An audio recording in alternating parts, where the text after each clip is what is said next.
నేను మాట ఇస్తా ఉన్నా, ఇవాళ మన ప్రభుత్వం వస్తుంది, ఖచ్చితంగా వస్తుంది.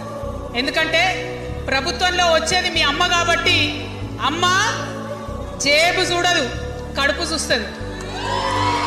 కాబట్టి మీ పిల్లలు ప్రైవేట్ పాఠశాలలో చదువుతున్నా, ఎంతవరకు చదువుకున్నా కంప్లీట్గా మీ మీద ఒక్క రూపాయి కూడా భారం పడకుండా చదివించే బాధ్యత మేము తీసుకుంటాం. అది ప్రైవేట్ పాఠశాలలు కానీ, డాక్టర్ కానీ, ఇంజనీర్ కానీ, రాకెట్ సైంటిస్ట్ కానీ మన తెలంగాణ బిడ్డలు చదువుకుంటే ఒక్క రూపాయి కూడా పేద మధ్యతరగతి వాళ్ళ మీద భారం పడకుండా ఉచిత విద్యను అందించే బాధ్యత నేను నా తెలంగాణ బిడ్డల కోసం తీసుకుంటా అని ఈ సందర్భంగా తెలియజేస్తున్నా.